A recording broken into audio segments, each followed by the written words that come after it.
আপনারা যারা আমাদের এই গল্পগুলো শুনতে ভালোবাসেন তাদের জন্য রইল তারাদাস বন্দ্যোপাধ্যায় রচিত তারানাথ তান্ত্রিক। তারানাথ বলল, ক্ষমতার অপব্যবহার করতে নেই, শুধু তন্ত্রমন্ত্রের মাধ্যমে পাওয়ার ক্ষমতার কথা বলছি না। জীবনের সমস্ত ক্ষেত্রেই সংযমের খুব প্রয়োজন, নইলে বিপদ ঘনিয়ে আসে। গিয়ে বড় বড় রাজাদেরও কি অবস্থা হয়েছে। তারানাথের চাইতে বয়সে অনেক ছোট হলেও আমি বা কিশোরী তার ঠিক যাকে বলে ছোকরা বলে সে দলে পড়ি না। তবু তারানাথ আমাদের মাঝে মধ্যে ছোকরা বলে সম্বোধন করে থাকে, আমরা মেনেও নিই। কিশোরী বলল, তত্ত্ব কথা শুনতে ইচ্ছে করছে না, বরং ক্ষমতার অপব্যবহার বিষয়ক কোনো জমাট গল্প বলেন তো শুনি। তারানাথ হেসে বলল, কারো সর্বনেশে কারো পৌষ মেশে, এ কথাটা একেবারে মিথ্যে নয়। একটা জমাট গল্প মানে কোনো একজনের ভয়ানক বিপদের গল্প তো। তোমাদের গল্পের যোগান দিতে হলে দেশে হাহাকার পড়ে যাবে দেখছি। আমি বললাম, অনেক দিন ভালো গল্প হয়নি, আজ কোনো ফাঁকি চলবে না। আজ কিন্তু আপনাকে গল্প বলতেই হবে। তারানাথ বলল, একটা ঘটনার কথা মনে পড়ছে, কিন্তু কারো কষ্ট নিয়ে বা দুঃখের ইতিহাস নিয়ে গল্প ফেঁদে বসতে আমার না সংকোচে লাগে। তবু বলছি এই কারণে যে এর ভেতর দিয়ে একটা জনশিক্ষার কাজও হয়ে যাবে। কিশোরী বলল, জনশিক্ষার ব্যাপারটা গল্পের শেষে জুড়ে দেবেন, আপাতত গল্পটা তো বলুন। তারানাথ আমাদের দিকে ইঙ্গিতবহ উৎসুক দৃষ্টিতে তাকাতেই কিশোরী তার পকেট থেকে পাসিং শোয়ের প্যাকেট বের করে সামনে রাখল। মৌজ করে কয়েকটা টান দিয়ে বলতে শুরু করলো তারানাথ, দেখ, আমি একজন সাধারণ মানুষ। যাকে সাধক বলে আমি কিন্তু তা নই, কারণ সত্যিকারের সাধনা করবার সুযোগও আমি কোনোদিন পাইনি, পেলেও করতাম কিনা সন্দেহ। আসল ব্যাপারের চেয়ে এই পথে পথে বেরিয়ে বেড়ানো, নানা বিচিত্র চরিত্রের মানুষের সঙ্গে আলাপ হওয়া, জীবনের এই দিকটাই আমাকে বেশি টানে। নইলে সত্যিকারের সাধনা করলে আমি অনেক দূরে উঠতে পারতাম। তোমাদের এতদিন বলিনি, আমার একবার প্রকৃত তান্ত্রিক দীক্ষা হয়েছিল। গুরুর নাম বলবো না, কারণ বারণ আছে, এবং আমার দীক্ষাও হয়েছিল শুভ লগ্নে। তান্ত্রিক দীক্ষা অনেক বিচার করে লগ্ন দেখে তবে দিতে হয়। শুক্লপক্ষে দীক্ষা হয় না, কৃষ্ণপক্ষের পঞ্চমী, সপ্তমী এসব তিথি খুব ভালো। অক্ষয় তৃতীয়া বা দশহরার দিন হতেও পারে, কিন্তু তন্ত্রমতে এসবের চেয়েও প্রশস্ত দিনে আমার দীক্ষা হয়। কিশোরী বলল, যেমন? তারানাথ বললে, আমার দীক্ষা হয়েছিল সূর্যগ্রহণের সময়। গুরু যজ্ঞ শেষ করে আমার কপালে তিলক এঁকে যখন গলায় পদ্মবীজের মালা পরিয়ে দিলেন, তখন মাথার ঠিক ওপরে সূর্যগ্রহণ লেগে রয়েছে। গুরু আমার কাঁধে হাত রেখে বলেছিল, তোর উন্নতি হবে, এমন লগ্ন সবাই পায় না। উন্নতি অবশ্য কিছু হয়নি, তবে কয়েকটা ক্ষমতা পেয়েছিলাম, সে তো তোমরা জানোই। গুরু এও বলে দিয়েছিল, বেটা, সাধনা করলে অসীম শক্তি পাবি, কিন্তু সেই শক্তি নিজের স্বার্থে অপরের ক্ষতি করার জন্য কাজে লাগালে সর্বনাশ হবে। তন্ত্রের এই নিয়ম, সাবধানে থাকিস, পা যেন না ফসকায়। গুরুর কথা মতো চলতে পারিনি, অপরের ক্ষতি করিনি বটে, কিন্তু লোভে পড়ে আধ্যাত্মিক উন্নতির বদলে বৈষয়িক উন্নতি চেয়েছিলাম। ফলে আমার শক্তি কমে গিয়েছে। নেহাত মধুসুন্দরী দেবী বলেছিলেন, কোনোদিন ভাত কাপড়ের জন্য ভাবতে হবে না, তাই আমার চলে যায় একরকম করে। যাক এসব কথা। একদিন বসে আছি এই বৈঠকখানার ঘরেই, বুঝলে, সময়টা সকাল। এক বেটা মারোয়ারিকে কোনো শেয়ার ধরে রাখলে লাভ হবে বলে দিয়ে বেশ কিছু নগদ লাভ করেছিলাম, বুঝলে। পড়তির মুখেও আমার কথায় ভরসা করে সে শেয়ার ধরে রেখে দেয়। পরের দিন মাঝরাতে বম্বে থেকে ট্রাঙ্কল পায় ওই শেয়ারের দর হঠাৎ বাড়তির দিকে।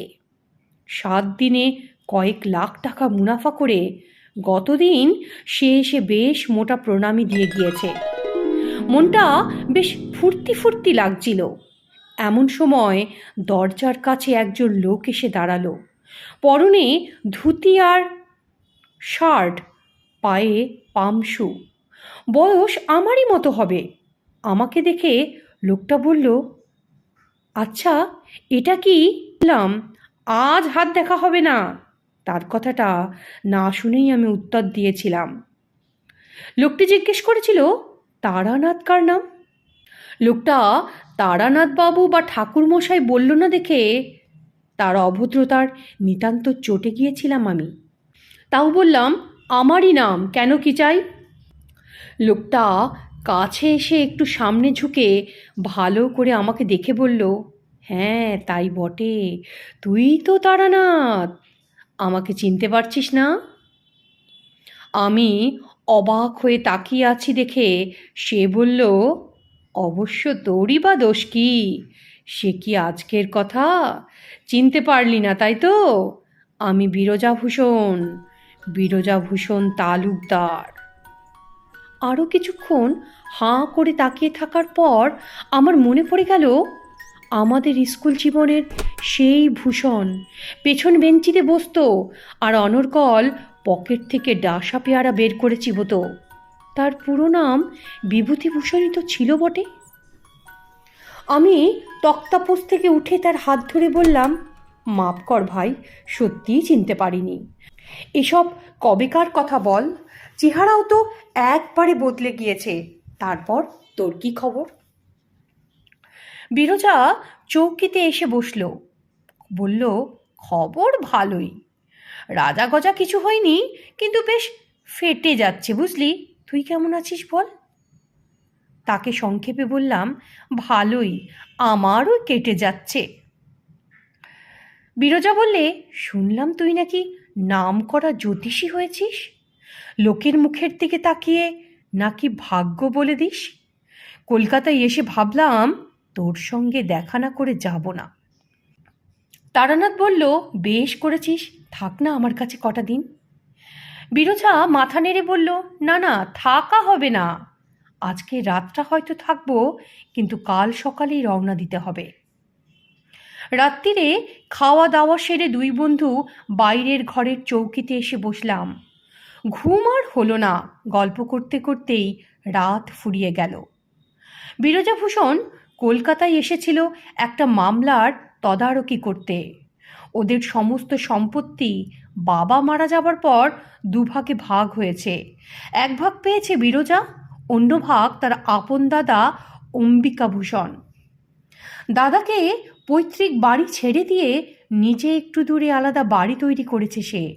কিন্তু সম্প্রতি ভাগাভাগির ব্যাপারে কি একটা ত্রুটি বের করে অম্বিকাভূষণ ভাইয়ের বিরুদ্ধে মামলা শুরু করেছে। যে সম্পত্তি নিয়ে মামলা তার মূল্য 20,000 টাকারও বেশি।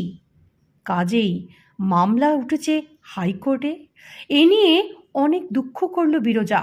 দেখলাম ওর সেই পুরনো দিনের ভালো মানুষই এখনো যায়নি। যে দাদা তার বিরুদ্ধে মামলা করছে তার জন্য সে দুঃখ করছে। পরের দিন যাওয়ার সময় বিরজা বলল, একবার আমাদের গায়ে চল না, বেরিয়ে আসতে পারবি। দেশের দিকে তো যাসই না অনেক দিন। কথাটা ঠিক, গ্রামে আমাদের বাড়ি প্রায় ধূলিস্বাৎ হয়ে পড়েছে। থাকার বা দেখাশোনা করার কেউ নেই।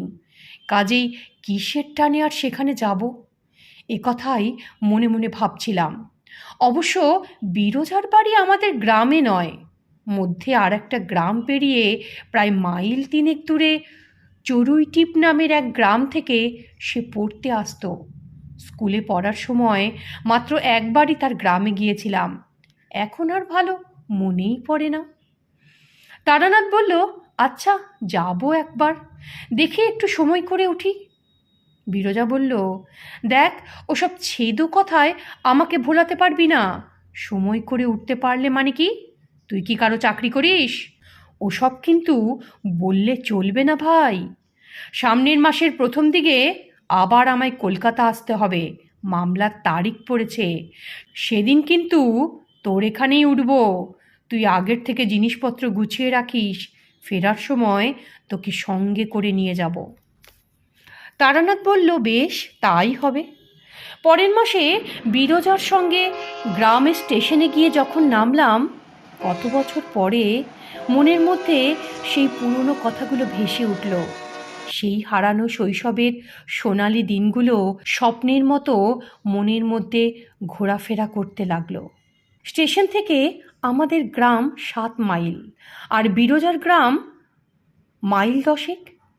স্টেশনে নেমে দেখি আমাদের জন্য গরুর গাড়ি এসে দাঁড়িয়ে আছে। বিরজা ব্যবস্থা করে রেখেছিল আগে থেকে। গরুর গাড়ি চেপে অনেক বছর পরে কাঁচা রাস্তা দিয়ে দুলতে দুলতে যাওয়া এত ভালো লাগছিল যে বিচার করে দেখে বুঝতে পারলাম, শহরে বাস করলেও শহরকে আমি আদৌ ভালোবাসি না। গ্রামই আমার রক্তে মিশে রয়েছে। চড়ুইটিপ গ্রামটা দেখতে ভালো। গ্রামের প্রান্ত দিয়ে বয়ে যাচ্ছে ছোট্ট একটা নদী। নদীর ধারে ঝোপঝাড়। সমস্ত গ্রামে কোথাও খুব ঘন জঙ্গল না থাকলেও ছাড়া ছাড়া গাছপালা প্রচুর। 3-4টে পাকা বাড়ি চোখে পড়ল।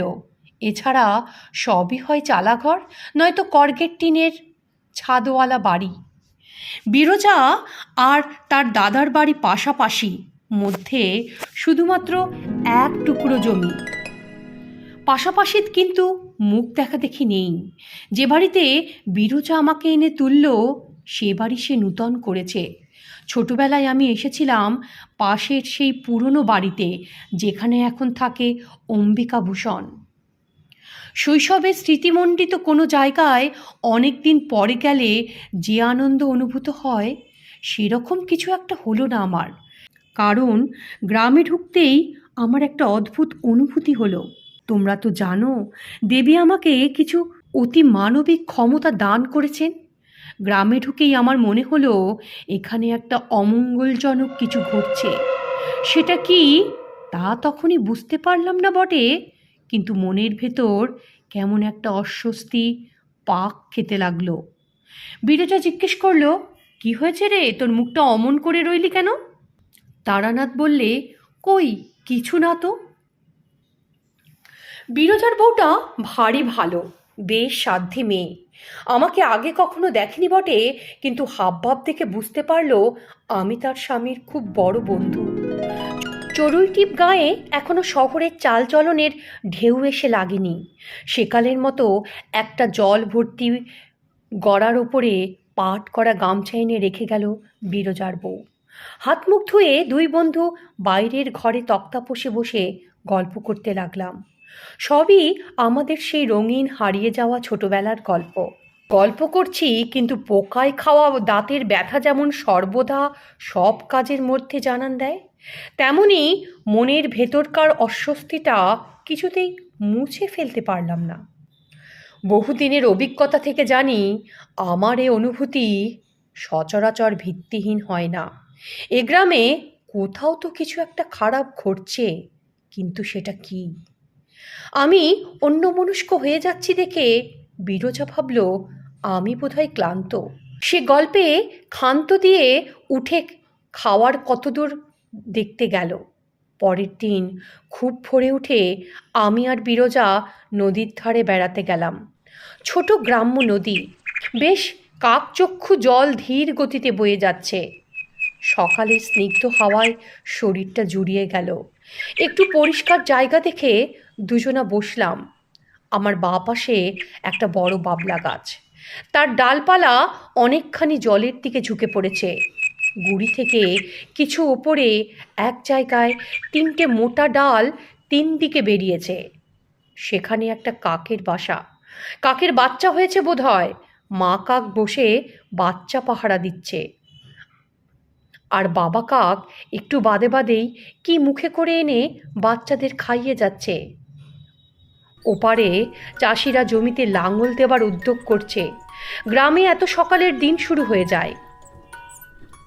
শহরের অর্ধেক লোক বোধহয় এখনো বিছানায় ছাড়েনি। খোলা জায়গায় বেলা বেশি না হলেও রোদ্দুর ওঠার পর আর বসা গেল না। বিরজা বলল, চল উঠি। মমতা খাবার করে বসে আছে বোধহয়। ফেরবার সময় আগে পরে অম্বিকাভূষণের বাড়ি। দেখলাম একজন পৌর মানুষ, পরনে খাটো ধুতি, বেশ হৃষ্টপুষ্ট চেহারা, গলায় একজোড়া রুদ্রাক্ষের মালা, বসে বসে তামাক খাচ্ছেন। সেদিকে না তাকিয়ে বিরজা চুপি চুপি বলল, ওই আমার দাদা। অম্বিকাভূষণ আমার দিকে তাকিয়েও দেখল না। আমরা বাড়ির সামনে দিয়ে পার হয়ে যাবার আগেই ভেতর থেকে একজন লাল কাপড় পরা সন্ন্যাসী গোছের চেহারার লোক বেরিয়ে এসে অম্বিকাভূষণের পাশে বসে একবার আমাদের দিকে তাকালো। খুব বাজে দৃষ্টি লোকটার। মাথায় সামান্য জটা, নিম্ন শ্রেণীর তন্ত্রসাধকের মতো চেহারা। জায়গাটা পার করে গিয়ে জিজ্ঞেস করলাম, ওই লোকটা কে রে? বাড়ির ভেতর থেকে যে বেরিয়ে এলো, তোর দাদার গুরু নাকি? পেছন ফিরে একবার দেখে বিরজা বলল, না না, দাদা মন্ত্রই নেয়নি, তবে সাধু সন্ন্যাসী করার খুব ঝোঁক। মাঝে মাঝেই দেখি দু চারটেকে এনে বসে। এই বেটাকে দেখছি আজ কয়েকদিন যাবৎ, কিছুদিন থেকে চলে যাবে আর কি। দুপুরে দুজনে বৈঠকখানা কথাবার্তা বলছিলাম। বহুদিন পরে শহর থেকে বাইরে বেরিয়ে যেন হাঁপ ছেড়ে বেঁচেছি।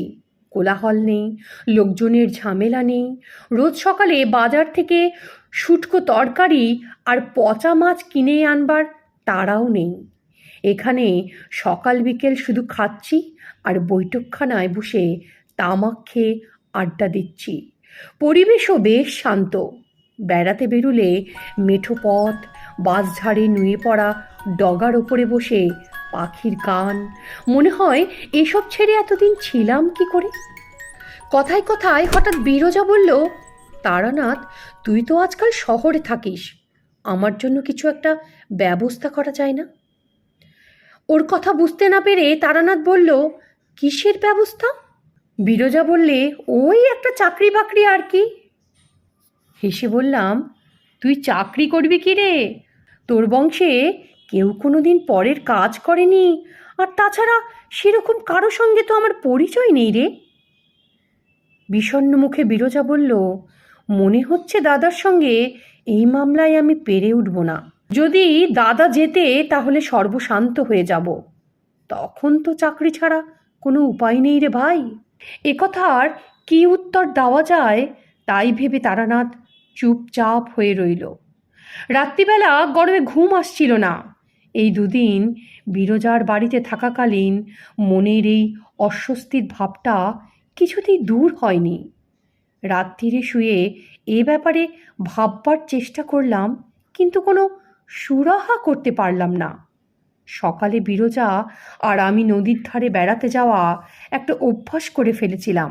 হাঁটতে হাঁটতে আমরা রোজই যেতাম নদীর ধারে, একেবারে স্নান করে ফিরতাম। সারা রাত গুমোট গরমের পরে সকালে স্নিগ্ধ নদীর জলে অবগাহন যে কি তৃপ্তির, সে তোমরা শহরের মানুষরা বুঝবে না, বুঝলে ছোকরারা? জলে নেমে ডুব দিয়ে মাথা তুলে দেখলাম, যেখানে দাঁড়িয়ে ডুব দিয়েছিলাম সেখান থেকে বেশ কিছুটা সরে এসেছি। বিরজা হেসে বলল, আমাদের ছোট নদী হলেও বেশ স্রোতের টান আছে, কি বল? অবাক হয়ে বললাম, কিন্তু পরশু সকালেও তো টান ছিল না, হঠাৎ বাড়লো কেন? বিরজা বলল, ওটা হয়, এমনিতে জোয়ার ভাটা বিশেষ খেলে না, কিন্তু অমাবস্যা পূর্ণিমায় স্রোত বাড়ে। তারানাথ জিজ্ঞেস করল, অমাবস্যা কবে রে? বিরজা বললে, তা তো ঠিক জানি না, তবে মনে হয় দিন তিন চারেক বাকি আছে এখনো। স্নান সেরে পরে উঠে দাঁড়িয়ে গা মুছতে মুছতে নদীর ধারে ঝুঁকে পড়া বাবলা গাছটার দিকে চোখ পড়ল। প্রথমটা খেয়াল করতে পারিনি, পরে হঠাৎ মনে হলো গাছটায় কি যেন একটা নেই, একটা জায়গা কেমন যেন ন্যাড়া ন্যাড়া দেখাচ্ছে, কি যে নেই। পরক্ষণেই বুঝতে পারলাম সেই কাকের বাসাটা। বিরজা বলল, কি হয়েছে তোর, কি দেখছিস ওদিকে? আঙুল দিয়ে গাছটার দিকে তাকিয়ে দেখলাম। বললাম, দেখ তো, কাকের বাসাটা নেই মনে হচ্ছে। বিরজা বললে, কাকের বাসা? তারানাথ বললে, হ্যাঁ, কালকেও এখানে ওই ডালটায় দেখলাম কাকের বাসা, আজ আর দেখছি না। কি হলো? কাল তো ঝড়টড় হয়নি, তারে পড়ল কি করে? বিরজা শুকনো কাপড় পরতে পরতে বলল, যা, ঝড়ে কখনো কাকের বাসা পড়ে নাকি? ওরা দারুণ শক্ত করে বাঁধে। অবশ্য ঝড় যদি খুব জোরে হয় তাহলে পড়ে যায়, কিন্তু সেরকম তো হয়নি। বিরজা বলল, ছাড় তো, একটা কাকের বাসা নিয়ে অত মাথা ঘামানোর কি আছে? তারানাথ মনে মনে ভাবল, হায় রে, কি ঘটতে চলেছে জানতে পারলে কি বিরজা এত শান্ত কথা বলতে পারত? এই ঘটনার পরেও কিন্তু আমি কিছু আন্দাজ করতে পারিনি। পারা সম্ভবও ছিল না, কিন্তু কখনো কখনো জীবনের আশ্চর্য অঘটনের ভিড় লেগে যায়। সকালে যার কথা খুব ভেবেছি, বিকেলে 10 বছর পরে হয়তো সেই বন্ধু এসে হাজির হলো, কিংবা হয়তো সকালে একটা তালা এবং বিকেলে সেই তালারই চাবি রাস্তায় কুড়িয়ে পাওয়া যায়। এর পরের দিন সেই ধরনের একটা ব্যাপার ঘটায় আমি মনে মনে 2 আর 2 যোগ করে নিলাম। চড়ুইটিপ থেকে মাইল আষ্টেক পশ্চিমে বসন্তপুর বলে একটা গ্রাম আছে। সে গ্রামের কল্যাণেশ্বর শিব খুব জাগ্রত। প্রতি বছর চড়কের সময় বড় মেলা হয়। মন্দিরও নাকি বহুদিনের পুরনো।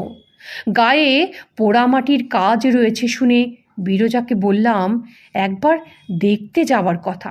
বিরজা গ্রামের আবিদ শেখকে বলে রেখেছিল সে কথা। পরের দিন সকালে তার ঘোড়ার গাড়ি নিয়ে আসতো আবিদ, কারণ সমস্ত গ্রামে আবিদেরই একমাত্র গাড়ি। মাঝে মাঝে স্টেশনে গিয়ে ভাড়া খাটে, অবসর সময়ে পড়ে পড়ে ঘুমোয়। সকালে তৈরি হয়ে বসে আছি, আবিদ শেখ আর গাড়ি নিয়ে আসে না। বিরজা বিরক্ত হয়ে বলল, দূর, যত সব কুড়ে লোক নিয়ে কারবার, এত বেলা হয়ে গেল, আজ আর যাওয়া হবে না, গেলে ফিরতে পারবো না, নে জামা কাপড় খোল। এইসব বলা কওয়া হচ্ছে, এমন সময় ম্লান মুখে আবিদ শেখ এসে হাজির। বিরজা চটে গেল, বললে, কেমন তোমার কাণ্ডজ্ঞান? সেই কখন থেকে বসে আছি, আজ আর যাওয়া হলো না, কি হয়েছিল তোমার, গাড়ি কই? আবিদ শেখ বিষণ্ণ মুখে বলল, আর বলবেন না কর্তা, সকালে উঠেই ঘোড়া জুতে গাড়ি নিয়ে আসছিলাম, কিন্তু ঘোড়া কিছুতেই গাড়ি টানবে না। বড় গোতাগুতি করলাম, তবুও ঘোড়া ঠায় দাঁড়িয়ে। অনেক দিনের পোষা জানোয়ার কর্তা, কথা বললে শোনে। মনে হলো ওর ঘাড়ে ব্যথা হয়েছে, কোনো কারণে গাড়ি টানতে গেলে ব্যথা লাগছে। নেমে এসে দেখি ঠিক তাই, ঘাড়ের কাছে একটা বেশ বড় কাটার দাগ। ও ঘোড়া দিয়ে তো আজ আর বেরোনো যাবে না কর্তা, জোর করে চালাতে গেলে মাঝপথে খেপে গিয়ে যদি গাড়ি উল্টে দেয়। বিরজা জিজ্ঞেস করলো, তোমার ঘোড়া জখম হলো কি করে? জোয়ালে পেরেক টেরেক কিছু বেরিয়ে আছে নাকি? আবিদ বলল, আজ্ঞে না, সে আমি দেখেছি। বিরজা বলল, তাহলে? মাথা চুলকে আবিদ শেখ বলল, আমিও তো তাই ভাবছি, কিসে ঘা খেলো জানোয়ারটা। বিরজা বললে, যাকগে, ছাড়ো, তোমার ঘোড়া ভালো হয়ে ওঠা অবধি যদি আমার বন্ধু থাকে তাহলে একদিন মন্দির দেখাতে নিয়ে যেতে হবে। কথাবার্তার পর আবিদ শেখ চলে যেতে বিরজা আমার দিকে তাকিয়ে বলল, লোকটা মিথ্যে কথা বলছে কিনা ঠিক বুঝতে পারলাম না। আবিদ এমনিতে ভালো, কিন্তু বড্ড কুঁড়ে। হয়তো আজ আর মেহনত করার ইচ্ছে নেই, ঘোড়া ফের আস্তা বলে তুলে দিয়ে সারাদিন পরে ঘুমোবে। আমি তখন দুয়ে দুয়ে যোগ দিচ্ছি, বললাম, না হে, লোকটা বোধ হয় মিথ্যে কথা বলছে না। বিরজা একটু অবাক হয়ে বলল, তার মানে? তুমি ওর ভালো মানুষের মতো মুখ দেখে গলে গেলে নাকি? আবিদ কিন্তু ভয়ানক মিথ্যাবাদী। তারানাথ বললে, না না, তা হতে পারে না, তবে এবার বোধ হয় সত্যি কথাটাই বলছে। কি একটা বলতে গিয়ে বিরজা থেমে গেল, একটু ইতস্তত করে বলল, হবেও বা, তোর তো আবার কী সব ক্ষমতা টমতা আছে, লোকের মুখ দেখে বলতে পারিস। আমি এসব নিয়ে কথা বাড়ালাম না, বিরজাও চুপ হয়ে গেল। সকালে বসন্তপুর যাওয়ার জন্য তৈরি হয়ে বসেছিলাম, কাছেই নদীর ধারের দৈনন্দিন ভ্রমণে আর যাওয়া হয়নি। দুপুরের খাওয়ার পর নিটোল একটা দিবানিদ্রা দিয়ে উঠে দেখলাম বেলা গড়িয়ে গেছে। এখনই বেরিয়ে পড়লে কিছুক্ষণ নদীর ধারে বসা যাবে। মুখে চোখে জল দিয়ে তাই রওনা হলাম। গ্রামের দিকে দিন শেষের একটা সুন্দর রূপ আছে, যা শহরে তোমরা টেরই পাবে না। আস্তে আস্তে চোখের সামনে নদীর ওপরে চষা ক্ষেত আবছা অন্ধকারে ম্লান হয়ে এলো। পাখিরা মাথার ওপর দিয়ে ফিরে ফিরে যাচ্ছে বাসায়। সারাদিনের গরমের পর নদীর বুক থেকে জোলো হাওয়া ভেসে আসছে। বাংলার বাতাসে বৈরাগ্য আছে, বুঝলে, বৈরাগ্য। কিছুক্ষণ চুপ করে খোলা হাওয়ায় বসে থাকলে মনে হতে শুরু করে, কে কারা কি হবে অনর্থক উন্নতির চেষ্টা করে। অন্ধকার বেশ চেপে আসছে দেখে বাড়ি ফেরার জন্য উঠে দাঁড়ালাম। সঙ্গে সঙ্গে নজরে পড়ল ওপাশের সেই বাবলা গাছটার দিকে। গাছের নিচে একটু ঝোপ মতো, তার মধ্যে কি যেন নড়ছে। প্রথমে তো ভয়ই পেয়ে গিয়েছিলাম।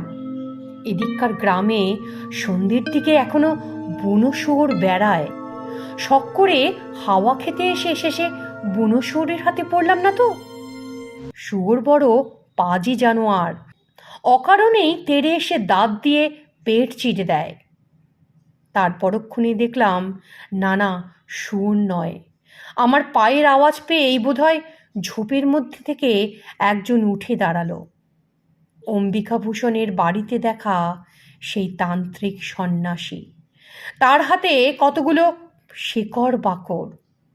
লোকটার তীব্র জ্বলন্ত দৃষ্টিতে আমার দিকে তাকিয়ে, তার চোখের দিকে তাকালে মনে হয় পৃথিবীর সব আলো হাসি গান বুঝি ফুরিয়ে গেছে, যেন কাল সকালে আর সূর্য উঠবে না এবং মিনিট পাঁচেকের মধ্যেই আমি মারা যাব।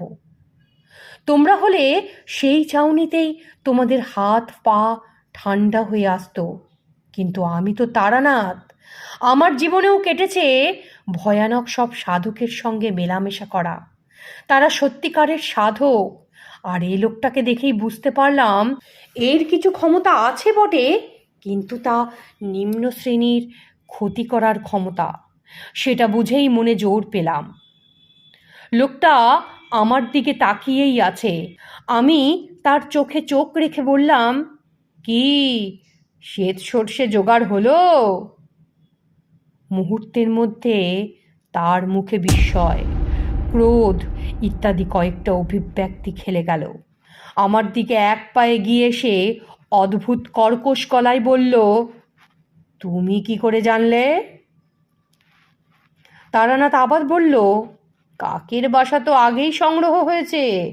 নিম পাতা কি কালকে পাড়া হবে, না পরশুই তো অমাবস্যা, তাই না? সে কিছুক্ষণ আমার দিকে স্থির চোখে তাকিয়ে রইল। তারপর আস্তে আস্তে প্রত্যেকটা কথা গরম লোহার মতো বিধিয়ে দিয়ে বলল, ও, তুমি জেনেছ তাহলে? তাই সেদিন তোমায় দেখেছিলাম। আমি বোকা, আমার আগেই বোঝা উচিত ছিল। তারপরে তার চোখ আবার দপ করে জ্বলে উঠল। মাথাটা সামনে ঝুঁকিয়ে সে বলল, কিন্তু বিশেষ কিছু লাভ হবে না। এক সাধকের অবিচার ক্রিয়ায় বাধা দেওয়া নিয়ম বিরুদ্ধ, জানো তো? দিয়েও সুবিধে করতে পারবে না। আমার যা করবার তা করবই, বাধা দিলেও লাভ হবে না, আমার ক্রিয়ার ফল হবেই। তারানাথ বলল, দেখা যাক। সে কয়েক মুহূর্ত আমার দিকে তাকিয়ে থেকে, বেশ, দেখো তাহলে বলে পেছন ফিরে হাঁটতে শুরু করলো। খুব মন খারাপ নিয়ে বিরজার কাছে ফিরলাম। আমি নিজের অভিজ্ঞতা থেকে জানি, এসব সাধকের ভালো করার ক্ষমতা না থাকুক, ক্ষতি করার শক্তি কিন্তু খুব থাকে। কিশোরী হঠাৎ জিজ্ঞেস করে বসলো, কিন্তু আমরা যে অন্ধকারে রয়ে গেলাম, আপনি কিভাবে দুয়ে দুয়ে চার করলেন বললেন না তো? তারানাথ হেসে ফেলল, বলল, তাও তো বটে, গল্প বলতে বলতে ভুলেই গিয়েছিলাম যে তোমরা এসব ব্যাপার জানো না। আচ্ছা বেশ, শোনো। প্রথমে নদীর ধারের বাবলা গাছ থেকে কাকের বাসাটা অদৃশ্য হয়ে যাওয়াতে আমার ভেতরে টনক নড়ে ওঠে। তোমাদের এ জিনিসটা ব্যাখ্যা করে বোঝাতে পারবো না। বহু অভিজ্ঞতায় শ্মশানে শ্মশানে ঘুরে একটু একটু করে এটা দাঁড় করাতে হয়েছে। কখনো মুন্ডমালাতন্ত্র অথবা হংস পরমেশ্বর নামে কোনো বইয়ের নাম শুনেছ? আমি আর কিশোরী একসঙ্গে বলে বসলাম, না না, ওসব আমরা শুনিনি। তারানাথ বলল, সেই বইয়ে শ্বেত বগলা নামে এক দেবীর উল্লেখ আছে। তার পুজো করে তারপর উচাটন ক্রিয়া করতে হয়। কারুর ক্ষতি করার জন্য যে তান্ত্রিক ক্রিয়া, তার নাম উচাটন। অমাবস্যার দিন ছাড়া শ্বেত বগলার পুজো হয় না। ঘোড়া আর মোষের রক্ত মিশিয়ে কালি তৈরি করতে হয়, তারপর কাকের পালকের কলমে লিখতে হয় তার নাম, যার তুমি সর্বনাশ করতে চাও। লেখার সময় একটা মন্ত্র উচ্চারণ করতে হয়, সেটা তোমাদের আমি বলবো না, বুঝেছ? এরপর ষোড়শোপচারে শ্বেত বগলার পূজা করে হোম করতে হয়। যজ্ঞের সমিধ হচ্ছে সাধারণ বেলকাঠ বা যজ্ঞ ডুমুরের কাঠ, কিন্তু এই যজ্ঞ করতে হয় কাকের বাসার সরু সরু কাঠি দিয়ে। প্রত্যেকটি কাঠি যজ্ঞের আগুনে দেওয়ার আগে শ্বেত সর্ষের তেলে ভিজিয়ে নিতে হয়। পূর্ণাহুতি দেবার সময় ওই শত্রুর নাম লেখা নিমপাতাটি যজ্ঞের আগুনে দিলেই কাজ শেষ। এবার আগুন নিভে গেলে যজ্ঞকুণ্ড থেকে কিছু ভস্য তুলে শত্রুর বাড়িতে নিক্ষেপ করলে কয়েকদিনের মধ্যেই তার ভয়ানক সর্বনাশ উপস্থিত হবে। কিশোরী বললে, কি ভয়ানক? তারানাথ বললে, ভয়ানকই বটে, সেই জন্যেই বিরজার জন্য চিন্তিত হয়ে পড়েছিলাম। রাত্রিরে বাইরের ঘরে বসে গল্প করতে করতে বিরজা বলল, তোকে এরকম দেখাচ্ছে কেন রে? শরীর খারাপ নাকি? তারানাথ বলল, না, শোন ভূষণ, কাল একটা পুজো করব ভাবছি, ফর্দ করে দেবো, কতগুলো জিনিস আনিয়ে দিস তো, রাত্রিরে পুজো হবে। ভূষণ বলল, কিসের পুজো? তারানাথ বললে, এমনি, তোর সময়টা ভালো যাচ্ছে না, ভাবছি একটা শান্তি সত্যায়ন গোছের একটা কিছু করে দিই। বিরজা বোকা নয়, সে উঠে এসে আমার হাত দুটো ধরে বলল, কি ব্যাপার বল দেখি, আমায় ভোলাবার চেষ্টা করিস না, যদি কিছু বুঝে থাকিস আমাকে বল, আমার কি কোনো বিপদ আসছে? ভেবে দেখলাম বিরজার কাছে আসল ঘটনা লুকিয়ে লাভ নেই, বরং তৈরি থাকলে ও যাই আসুক না কেন তার সঙ্গে যুদ্ধ করতে পারবে। আমি বিরজাকে সব খুলে বললাম।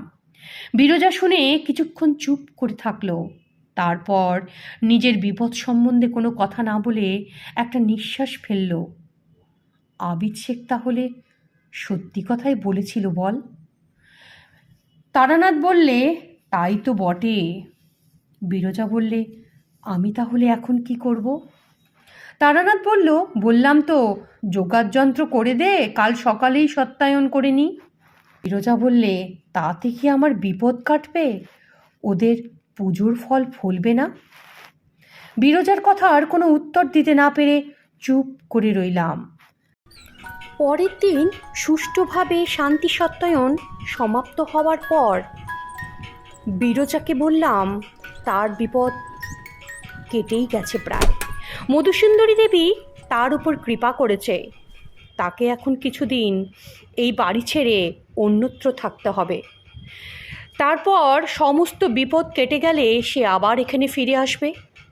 বৌঠান আর বিরজা ভূষণকে নিয়ে আমি ফিরে এলাম আমার নিজের বাসায় কলকাতায়। তারা বেশ কিছুদিন এখানে কাটিয়ে তারপরে ফিরে যাবে গ্রামে।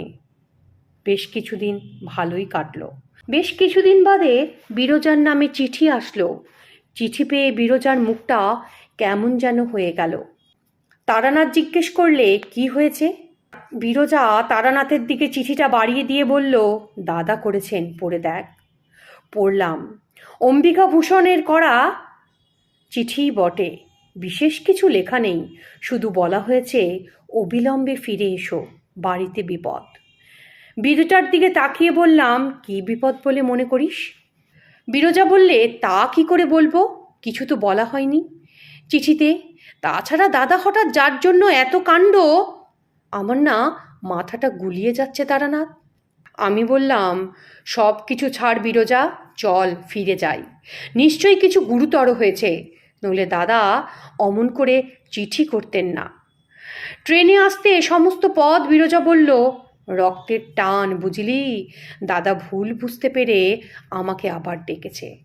আমি তার কথার উত্তর দিইনি তখন, কারণ হঠাৎ আমার মনের মধ্যে আবার সেই পুরনো অমঙ্গলের ধ্বনি বেজে উঠল, যেন অবিলম্বে একটা অশুভ কিছু ঘটতে চলেছে। তার উপর বিরজাকে আর কিছু বলে ভয় পাওয়াতে চাইলাম না, কিন্তু আমি জানি কিছু একটা ঘটবেই। যা ঘটবেই, আমার এই অনুভূতি মিথ্যে হয় না। হলো তাই। গরুর গাড়ি নিয়ে স্টেশন থেকে একেবারে অম্বিকা ভূষণের বাড়ির সামনে গিয়ে নামা হলো। মালপত্র গাড়িতে রেখেই আমরা ঢুকলাম বাড়িতে। চারিদিকে কেমন একটা থমথমে ভাব। বাইরের ঘরে কেউ নেই। বিরজা অন্দরের দিকে পা বাড়ালো। এমন সময় স্বয়ং অম্বিকা ভূষণ এসে ঘরে ঢুকলেন। বিরজা নিচু হয়ে তার পায়ের ধুলো নিল। বলল, কি হয়েছে দাদা, চিঠি করেছো কেন? উত্তরে অম্বিকা ভূষণ ভাইকে জড়িয়ে ধরে কেঁদে ফেলল। বিরজা নিজেও কাঁদতে লাগলো। বলল, কি হয়েছে দাদা, অমন করছো কেন?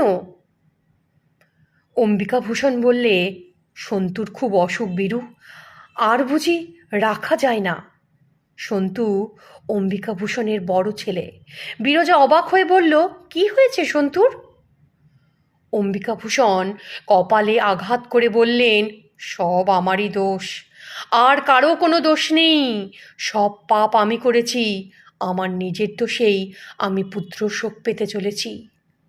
বিরজা বললে, আহা দাদা, শান্ত হও, শান্ত হও, সব ঠিক হয়ে যাবে, অস্থির হয়েও না। বিরজা স্ত্রী তক্ষুনি অন্দরে চলে গিয়ে সন্তুর পায়ের কাছে বসল। আমার বুদ্ধি বোধহয় কিছু স্থির ছিল। আমি দুই ভাইকে ধরে বসালাম। বললাম, কি হয়েছে খুলে বলুন তো। অম্বিকা ভূষণ অনেকক্ষণ কাঁদলেন। বিরজা পাশে বসে তার গায়ে হাত বুলিয়ে দিচ্ছিল। দৃশ্যটা বেশ সুন্দর। দুই ভাইয়ের বিপদের সময়ে স্রোতে ভেসে গেছে। আমার প্রশ্ন শুনে অম্বিকা ভূষণ মুখ তুলে তাকিয়ে বলল, নিজের মুখে স্বীকার করলে পাপের বোঝা হালকা হয়, তাই কোনো কিছুই লুকুবো না। বীরু, তোর সর্বনাশ করার জন্য আমি এক তান্ত্রিকের পরামর্শে শ্বেত বগলার পুজো করেছিলাম। সে পুজোয় তারানাথ বললে, ওই অংশটা বাদ দিয়ে বাকিটা বলুন, এটা আমি আগেই জানি, আর বিরজাকে বলেওছি। অম্বিকা ভূষণ আমার দিকে তাকালেন, তারপর বললেন, ও জানতেন তাহলে, তাই বেটা তান্ত্রিক এই কাজটা আমাকে দিয়েই করালো। কি আর বলবো, তখন শয়তান আমার বুদ্ধি কেড়ে নিয়েছে। এই সময় বীরুও বাইরে, বাড়ি ফাঁকা, কাজেই আমি ভাবলাম সুবিধেই হলো। অমাবস্যার দিন প্রায় সারা রাত্রির পুজো হলো। হোম শেষ হতে হতে শেষ রাত্রি। কলাপাতায় মুড়ে খানিকটা ছাই আমার হাতে তুলে দিল তান্ত্রিক। বলল, যাও, সাবধান, অন্য কোথাও যেন না পড়ে, তাহলেই সর্বনাশ। তখনও ভোর হতে ঢের দেরি। বীরুর বাড়ির পাঁচিলের সামনে গিয়ে দাঁড়ালাম। হাতে আমার কলাপাতায় মোড়া হোমের ছাই। পাঁচিল ডিঙিয়ে সেটা সব শুদ্ধ ছুঁড়ে ফেলবো ওর বাগানে।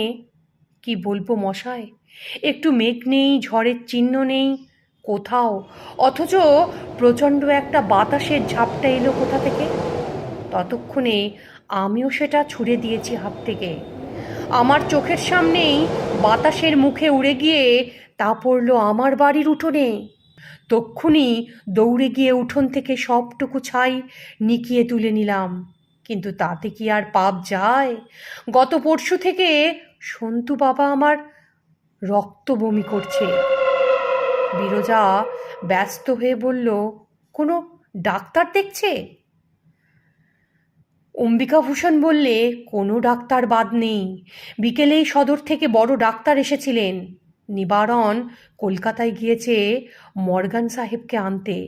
কাল সকাল নাগাদ এসে পৌঁছবে মনে হয়। বিরজা উঠে পড়ল, বলল, চল দাদা, ভেতরে সন্তুকে দেখে আসি। তারানাথ বলল, আমি একবার যেতে পারি কি? অম্বিকাভূষণ বলল, হ্যাঁ হ্যাঁ, আসুন, আপনি আসুন। তারপর বিরজার হাত দুটো ধরে বলল, ভাই, আমি যা করবার তো করেই ফেলেছি, তুই তোর রাগ পুষে রাখিস না, তুই আমার সন্তুকে আশীর্বাদ কর। বিরজা কেঁদেই ফেলল, অমন করে বলছো কেন দাদা? সন্তু কি আমার নিজের ছেলে নয়? সকাল হবার আগেই নিবারণ রায় মর্গ্যানকে নিয়ে পৌঁছালেন। শেষ রাতে ট্রেন এসেছে। স্ট্যানলি মর্গ্যান রুগী দেখে বললেন, বোধ হয় পেরিটোনাইসিস। যদি বেশি কিছু হয়ে থাকে তাহলে কিন্তু ছেলে বাঁচবে না, নইলে একটু সুস্থ হলেই কলকাতায় নিয়ে গিয়ে অস্ত্রোপচার করব। পরের কথা সংক্ষেপে বলি, সন্তু বেঁচে উঠেছিল। আমাদের সবার মিলিত প্রার্থনার জোরেই হোক বা অম্বিকাভূষণের অনুতাপেই হোক, ঈশ্বর দয়া করেছিলেন। সন্তু 3 দিন বাদে একটু একটু করে ভালো হয়ে উঠছিল। ডাক্তার মর্গান নিজে তার অপারেশন করেন, সে ভালো হয়ে ওঠে। 2 ভাইয়ের ঝগড়া চিরকালের মতো মিটে যায়। কিন্তু তান্ত্রিক প্রক্রিয়ার অপরের ক্ষতি করতে গিয়ে মানুষ নিজের কি বিপদ ডেকে আনে দেখলে তো।